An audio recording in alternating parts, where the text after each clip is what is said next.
Hammaga xayrli kun. Sizlarni ko'rib turganimdan xursandman do'stlarim. Yangi ko'rsatuvni boshlaymiz.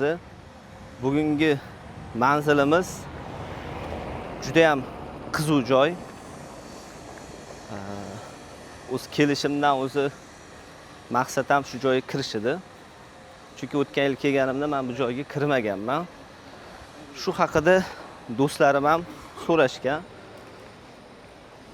Shu joyga borgan, shu joyda bir chiroyli bir tasvirga olib ketib iltimos qilishgan. Bu joy Istanbul arxeologiya muzeyi bo'ladi. O'sha joyga yo'l olamiz. Bo'ldi, tekshiruvlardan o'tib, muzeyning ichiga qarab kirib yo'l oldi. Xo'p. Bu muzeyning ichiga kirish 15 yevro ekan. 15 yevro ekan. Bu muzey 1891-yilda qurilgan. Asoschisi arxeolog, rassom Usmon Hamdibey bo'ladi. Xo'p. Bu odam arxeologiyaga juda ham qiziqqan odam bo'lgan. Usmoniylarning imperiyasiga tegishli o'sha hamma yerlardan mana shunaqa yerlarning tagidan qazib, mana toshdan yasalgan artefaktlarni topib shu joyga olib kelgan. 1891-yil bu yilda Sulton Abdulhamid bo'lgan. Shu odamdan kelib ruxsat olgan bu odam masjidga muzey qurishi va hamma topilgan artefaktlarni shu yerda saqlab qolishi. Chunki u davrda boshqa misol Yevropadan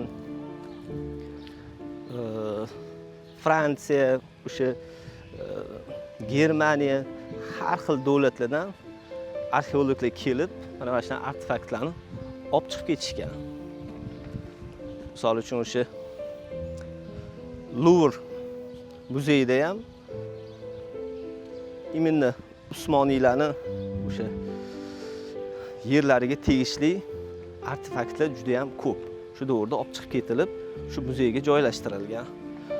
Shularni to'xtatish maqsadida bu odam muzey qurishni iltimos qiladi sultondan va sulton rozi bo'ladi va shu joy quriladi.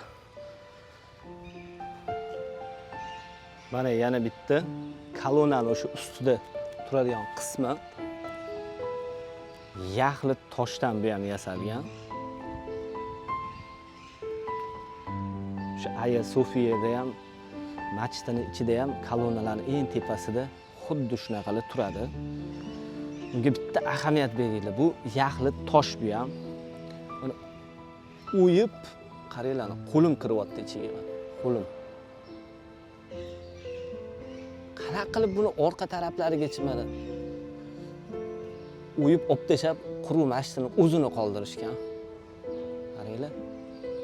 Nimalar qilib tashamagan odamlar,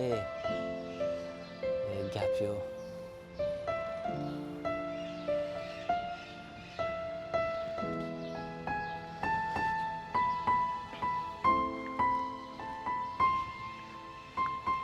Shunaqa artefaktlarga qiziqadigan qadimgi o'sha toshlarga, bosh qotirib qo'yadigan narsalarga qiziqqanlarga shu joyni tavsiya qilaman. Bitta kelinglar. Aylanib chiqinglar. Endi men hozir har bitta artefaktlarni sizlarga ko'rsatsam vaqtimiz ko'p ketib qoladi. Oldinda rejada boradigan joylarimiz ko'p. Asosiylarini sizlarga ko'rsatib o'taman. Bu joylarda ham ko'rayotgan bo'lsanglar, toshlarning har xil turlari. Sariq, marmar tosh, bu qizil granit bo'lsa kerak. Marmar tosh bular. Endi mana shularni ko'rib chiqamiz. Nima ekan bular desanglar, bular tobutlar. toshdan yasalgan tobutlar. Hozir bu tobutlar kimlarga yasalgan? Asosan haligi o'sha shohlarga, boylarga va o'sha taniqli odamlarga mana shunaqa tobutlar yasalgan. Hamma shu tobutlar qisqasi yaxlit toshdan yasalgan. Hech qanaqa mana joyini bir-biriga yopishtirib, mana bunaqa joyini bir-biriga bu yog'ini yopishtirib yoki bu yog'ini yopishtirib bunaqalar qilinmagan. Bu butun toshni olib turib, shunaqa to'rtburchak qilib turib, kesib olib, tog'danmi, qayerdan bo'lsa ham va ichini mana o'yib olib tashashgan. Ichini. Bu odamlarni shu bilan ko'mib olishgan yeri tagiga. Bunisi shohki bo'lsa kerak bir. Chunki juda baland, bu meni bo'yimdan ham baland ekan. Taxminan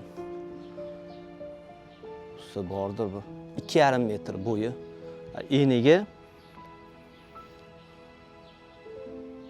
1,70 chiqsa kerak eniga bu. Uzunligiga keladigan bo'lsa 1, 2, 3, 4 metr uzunligi. Tepa qismi, qopqoq qismi past mana, pasti. Bunda ham mana odamning boshi va mana gullar. Aytib o'taman, bu gullar ham hech qaysisi yopishtirib qo'yilmagan. Mana shu toshni qismi bo'ladi bu ham. Odamlar buni o'yib mana shularni relief qilib bu yoqqa chiqarib qo'ygan. Odamlarning boshi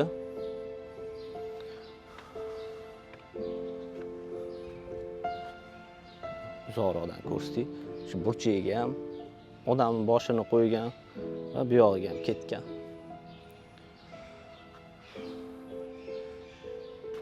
Qopqoq qismida ham o'ymakorlik ishlari bo'lgan. Gul qilib turib, o'sha sherri kallasi yana gul ketgan. Yana sherri kallasi mana shunaqasiga aylangan. Shu yerga qarab.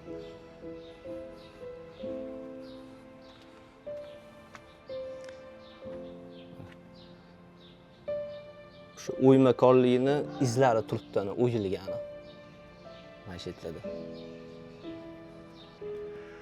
Sarkofag, ya'ni toshdan yasalgan tobutlarni tomosha qilishga davom ettiramiz.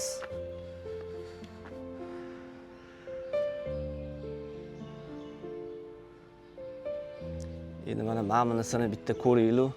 Shuning uchun ham keldim shuni yoniga.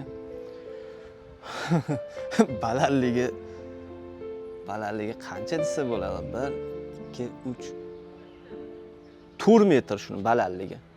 4 metr.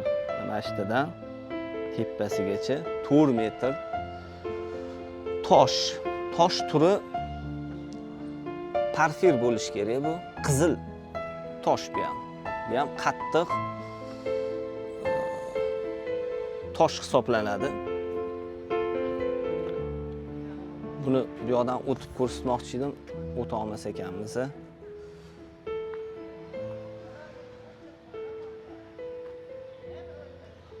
Og'irligi bordir. 30 tonna bordir shuni og'irligi. Undan ko'p bo'lmasa.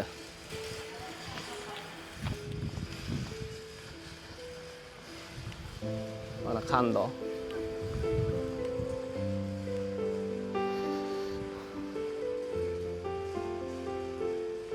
Miloddan oldingi 3-4-asr.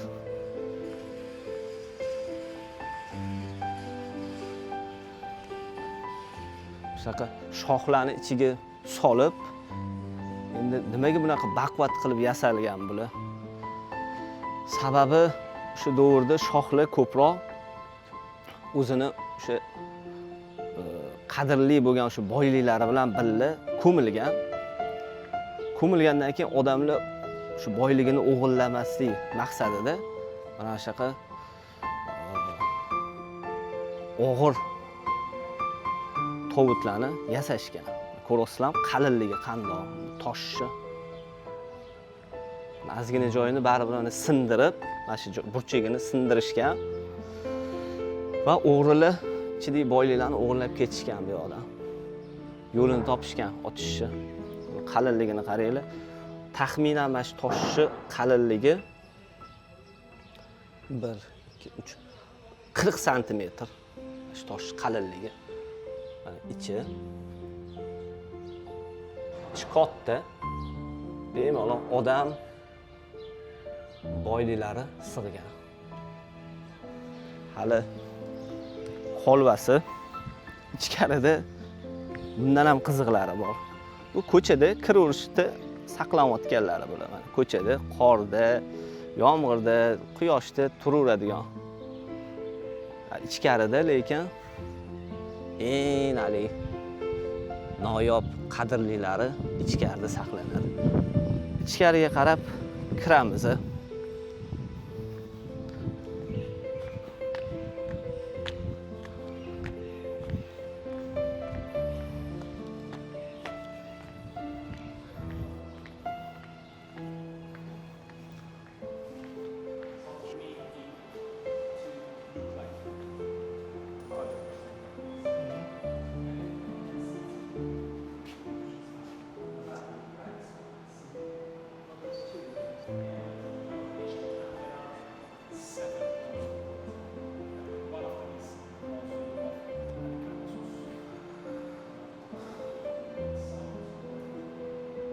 Baqir-chaqir qilish mumkin emas ekan. Men sizlarga yozuvlari bilan ko'rsatib chiqaman. Kimga tegishli bu haykallar? Yana aytib o'taman, hammasi tabiiy toshdan, butun yaxlit toshdan o'yib shu ko'rinishlar qilingan.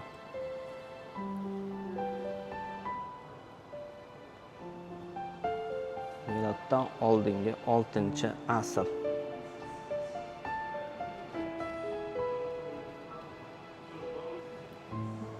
Va marmardan yasalgan ot kallasiga e'tibor beringlar.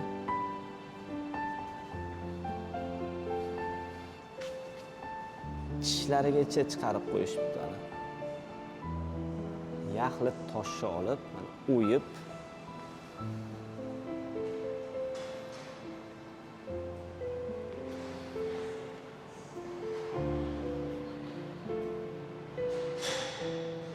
odam ko'rinishi va bu yoqda ot ko'rinishi. 4-asrga tegishli ekan bu. Miloddan oldingi aytib o'taman.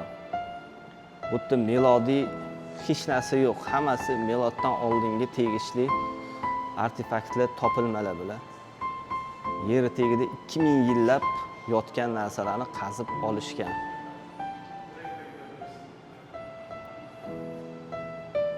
Afina haykali marmardan yasalgan. Rim davrida miloddan oldingi 5-asr. Bunga ahamiyat beringlar. Shu ko'yneklarini ham haligi g'ijimlangan joylariga chiqarib qo'yishibdi.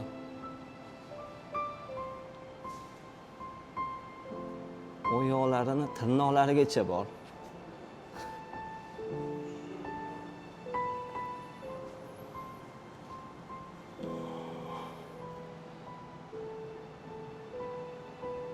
Faqat qo'li yo'q ekan.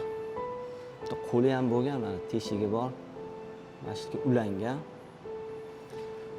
Qo'li yo'qolib qopti.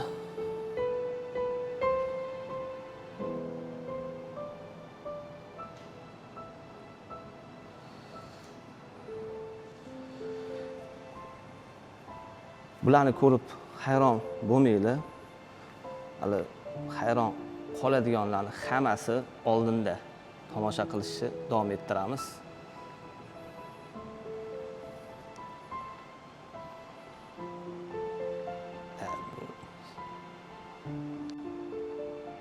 2-asr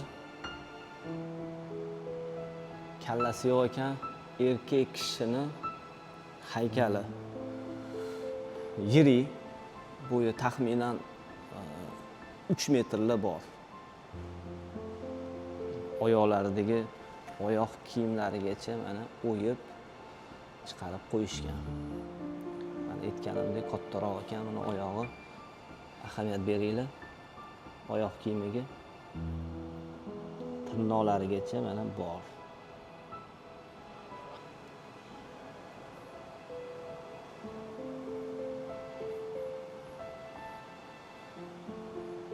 Bu haykal o'zi o'xshab turadi. Aleksandr Makedonskiyning haykali. Grek podshosi 3-miloddan oldingi 3-asrlarda yashab o'tgan. Biz ham o'zbeklar bu odamni Buyuk Iskandar deydi. Lekin mana turklar ham ko'rayotgan bo'lsanglar Buyuk Iskandar haykali deb yozib qo'yishibdi. Biz Aleksandr Makedonskiy deb o'rganganmiz. Mana xuddi o'sha odam haykali.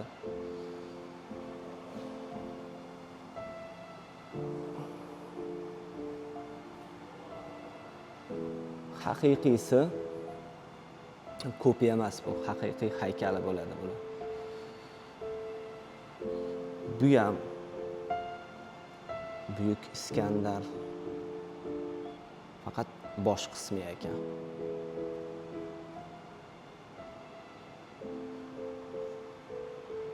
Bunisi ham Buyuk Iskandar.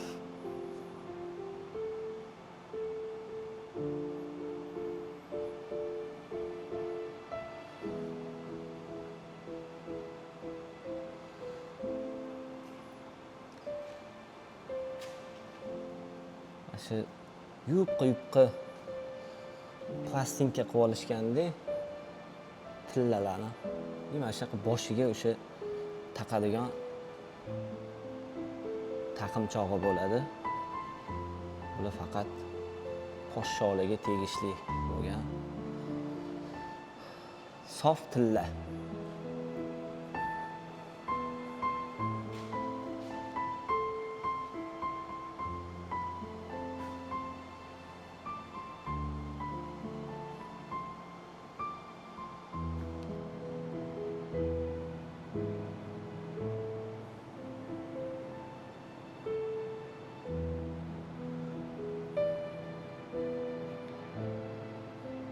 Katta surat devorga yopishtirib qo'yishibdi. Bu yerda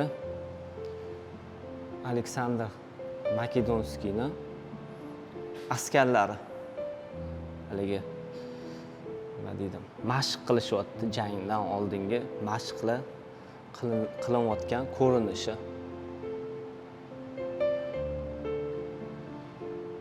Mana kimdir sakrayapti. Hammasini qo'lida nayzalar. Xo'p, bu yoqni tez aylanib chiqamiz.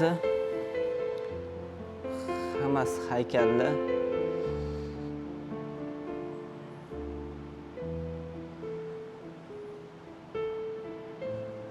Birontasi qiziq bo'lsa, internetda hamma ma'lumotlar bor.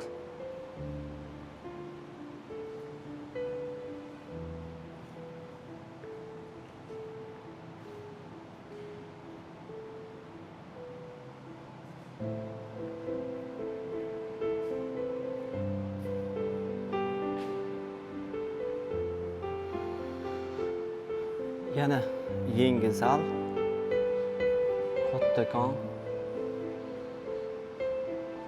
Manimcha ayol kishini boshi bo'lsa kerak bu.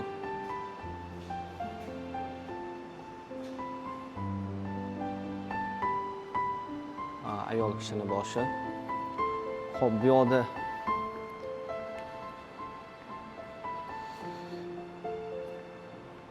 juda ham ko'p haykallar bor ekan. Ayollarniki bu yerda asosiy qismi. Mana o'sha aytib o'tganimdek, ayollarning ustidagi kiyimini o'sha g'ijimlangan joylarigacha toshlardan o'yib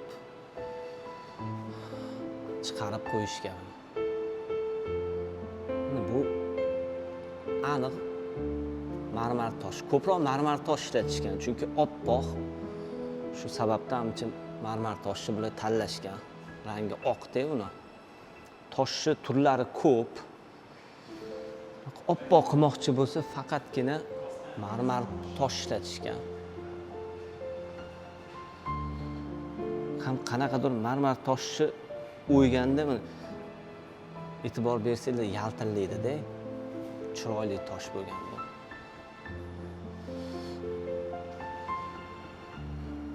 Bunisini ko'ringlar. Bunda ham oyoqlari bor.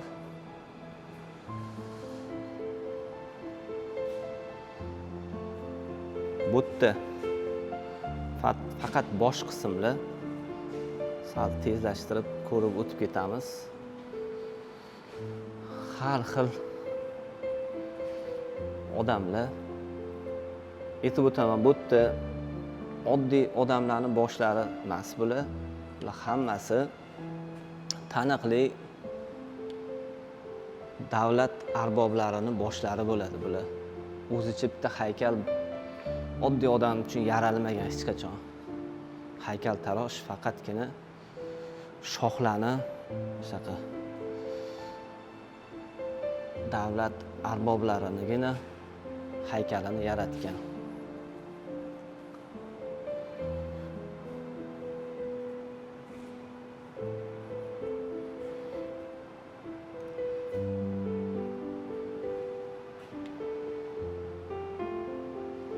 Bu kim ekan? Ayol kishimi bu? Mana tegida turgani. Mana. O'qib olarsizlar. Kimdir qisqasi yerga yotqizib olib, bitta oyog'i bilan bosib turibdi. Yosh bolami bu, ayol kishimi? Lekin yirik odam bu, shoh bu, aniq.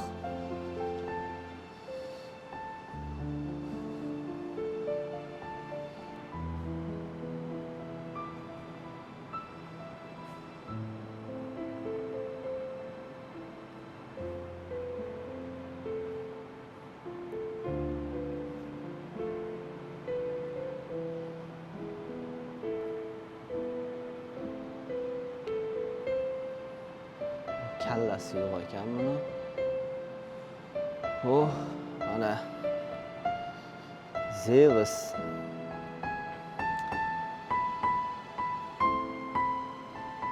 Xudo deyishgan, chaqmoq xudosi Zeus bo'ladi.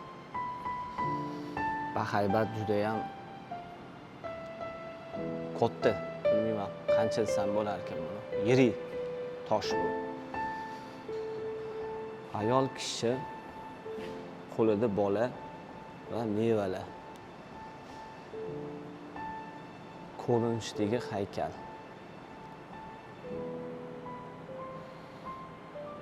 Ikkinchi asrga tegishli, miloddan oldingi. Bu Zeus bo'lsa kerak.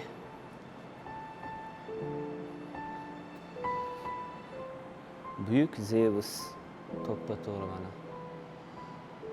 Zeus haykali. Endi ko'plar Aleksandr Makedonskiyni otasi deyshadi, Zeusni. Bir xillar Filip deyshadi, otasi Shoh Filip. Bir xillar shu Zeus deyshadi. Bilmayman qaysi biri.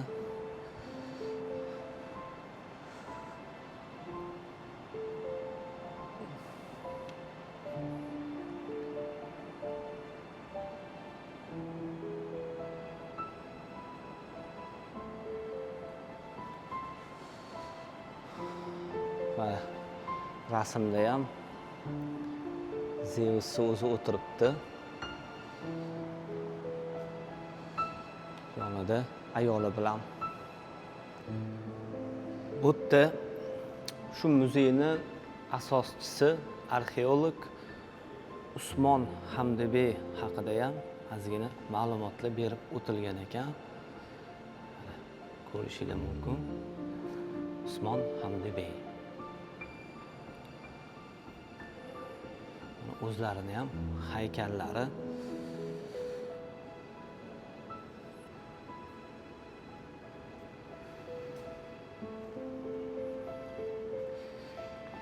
bu zalga kiramiz.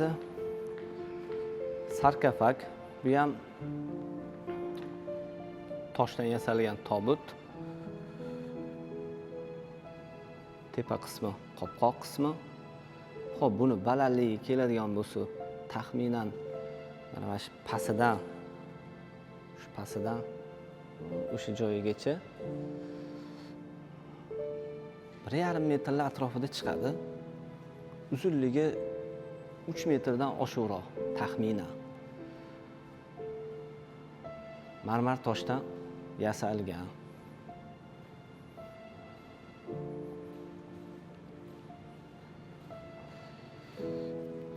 Bunga yaxshilab ahamiyat bersanglar, mana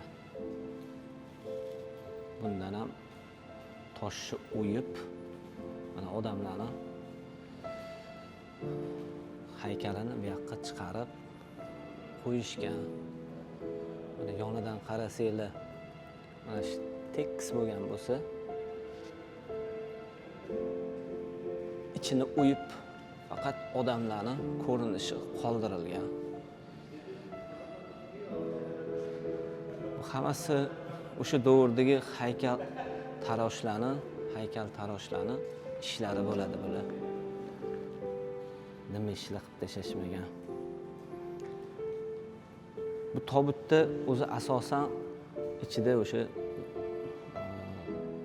kimga tegishli bo'lsa, o'sha odamni bu yerda hayoti, nimalar qilganlari haqida o'zi mana shu haykallarda ko'rsatilgan.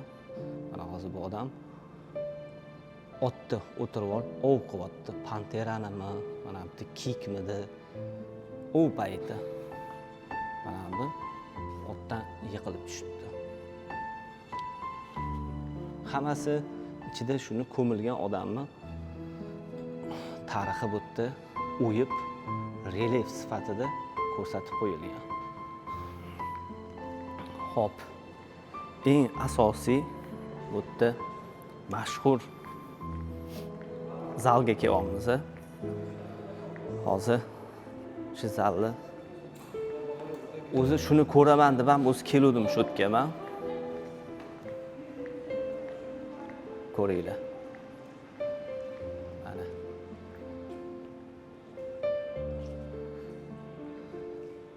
Bitta, ikkita, uchta, to'rtta tobut.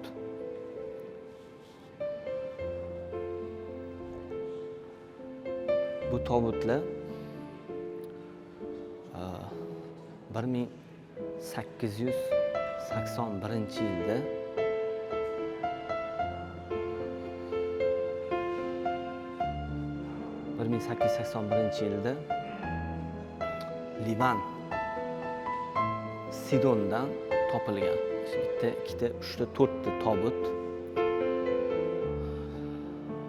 Bu tobutlar to'g'risida emas, biz shu to'g'rimizda turgan tobutga qarab yuramiz. Bu tobut Aleksandr Makedonskiyning tobuti bo'ladi. Mana bitta ahamiyat beringlar bunga.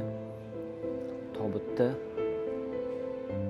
jang sahna ko'rinishi ko'rsatilgan bu yerda.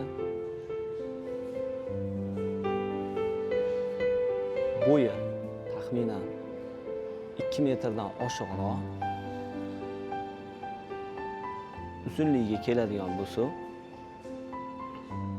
4 metrlar. Eng sifatli marmar toshdan yasalgan. Qopqoq qismi ham, pastki qismlari ham. Hammasi o'yilib, toshni o'yib, relief qilib odamlarning haykali o'tga chiqarilgan. Bular butun bitta yaxlit narsa bo'ladi. Endi bu oyna bilan to'silgan ekanda, sizlarga shuni yaqinroq ko'rsatmoqchiman. Bu qattan bu Aleksandr Makedonskiyni tobuti bo'lishi mumkin. Qattan bilishgan buni. Sizlarga buni sababini ko'rsataman.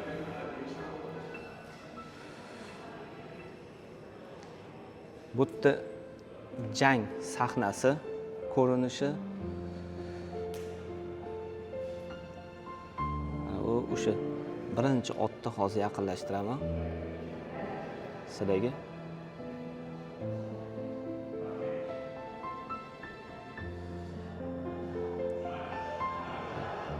Mana shu Aleksandr Makedonskiy bo'ladi. Shu otda qo'lida nayza bilan. Endi nayza bu yerda bo'lgan. Nayzasi faqat singanmi, nayza otilgan mana bu odamga borib tegan. Chunki qo'lida nayzani izlari turibdi. Bu odamga ham o'sha iminni o'sha kirgan nuqta o'sha teshiga ham turibdi mana. Aleksandr Makedonskiy o'zi o'sha boshiga sherdan qanaqadir niqob qilib boshiga kiyib olib yurgan bu odam. Mana o'sha boshida sherni ko'rinishi.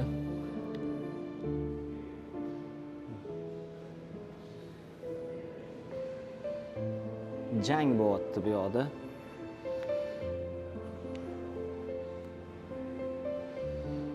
Nechta odamlar yerda o'lib yotibdi.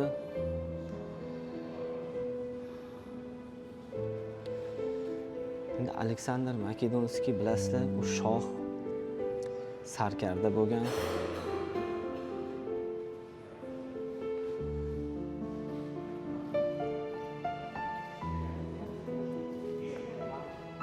Bu yerda ov ko'rinishi sahnasi bo'ladi.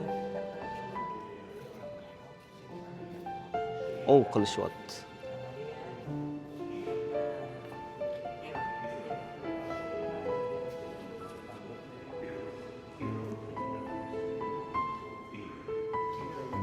Bu yerda ham ov, kik. Mana o'zi Aleksandr Makedonskiy o'zi ham shu yerda.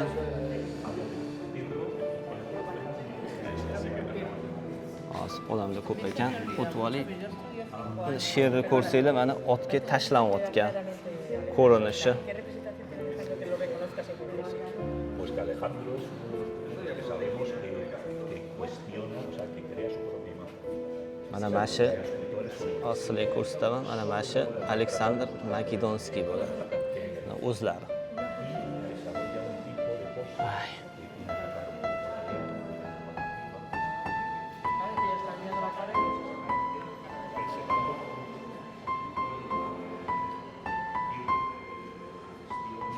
Hammasi yaxlit toshdan yasalgan, tepa qismlari ham. Uyi tomiga o'xshab qilingan ko'rayotgan bo'lsanglar, xuddi cherepitsalarni ham toshdan o'yib chiqarishgan.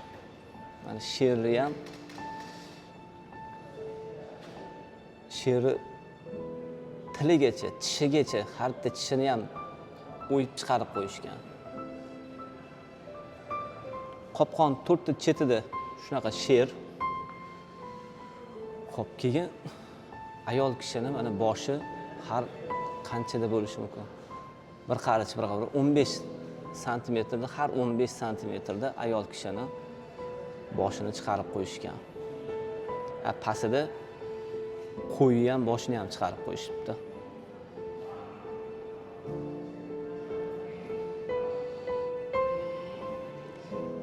Qilib bularni qilgan odamlar. Bitta xatolik bo'lsa sinib ketadi-ku bu tosh. Mana o'zi bitta sher o'zi butun bo'lgan. Menimcha o'sha topilgan qazilma paytida buni olib kelayotganda sindirib qo'yishgan bo'lsa kerak bu sherni. bitta kichkinagina xatolikni o'zida ham sinib ketadi. Buni qaranglar, qanaqa xato qilmay odam shuni haykaltaroshlar yasagan.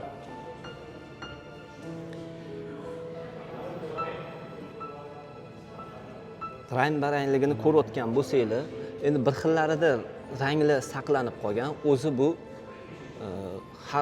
hamma ishda ko'rinib turgan odamlar bo'yoq bilan bo'yalib chiqqan bo'lgan. O'sha davrda qatlaridadir saqlanib qolgan bo'yoqlar. Mana sariq, qizil.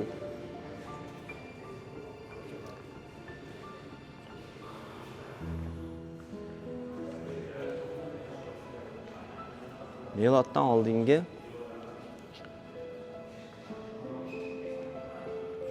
oldingi 4-asrga tegishli sarkofag bo'ladi.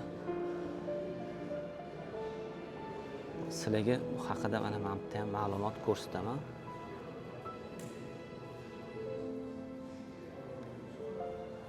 Endi buni internetda ham bitta ko'rsanglar bo'ladi. Bu haqida. Bu tobutda umumiy og'irligi taxminan 20 tonna. Ko'rayotgan bo'lsanglar. Endi mana bu joyda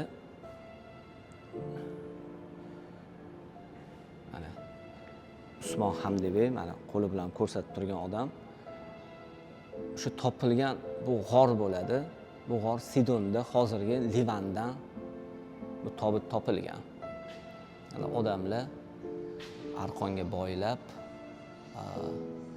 xuddi poyezd yo'liga o'xshatib mana yo'l qilishgan, tortyapti. Ko'pchilik bo'lib, mana bu yerda yo'lni qurib ketishyapti odamlar. Bu joyda Sulton Abdulhamid Xon bilan Usmon Hamdibey ikkaloviligini surat. Shu muzey ochilishiga shu ikkita odam sababchi bo'lgan.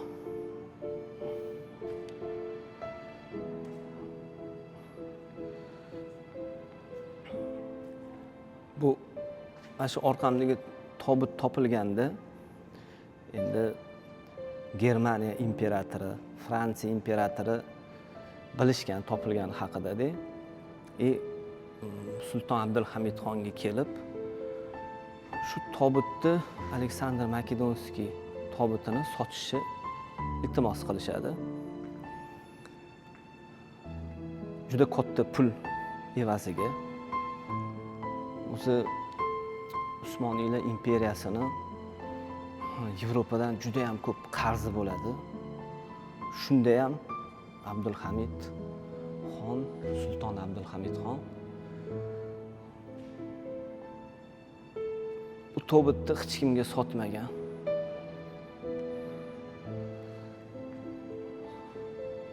To'ppa-to'g'ri qilingan. Hozirgacha qancha odam kelib shu tobutni ko'rishyapti. San'at asari bu. Shedevr bu. Boshqa nima ham desa bo'ladi. Gullariga e'tibor beringlar, mayda gullarni hammasini yaxlit toshdan o'yib chiqarib qo'yishgan. Bu yerda mohir ustalar ishlagan, haykaltaroshlar ishlagan bu joyda.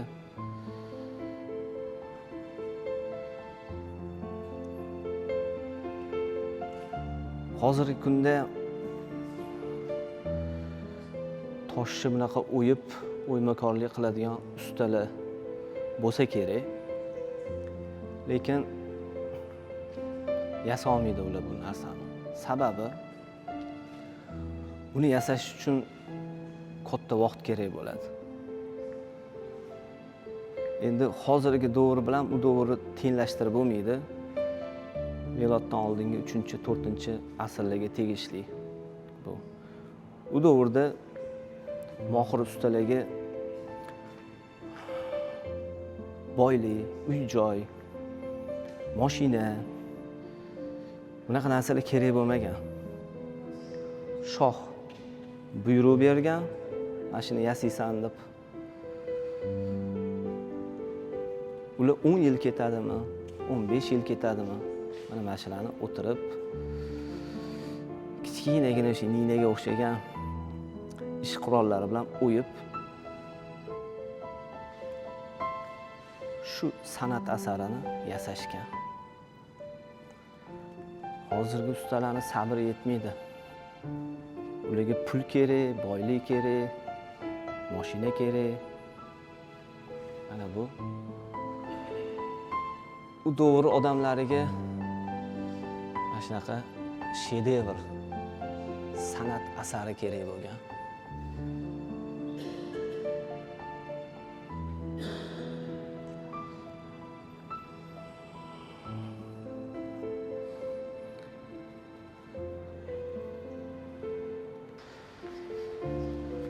Bo'ldi do'stlar.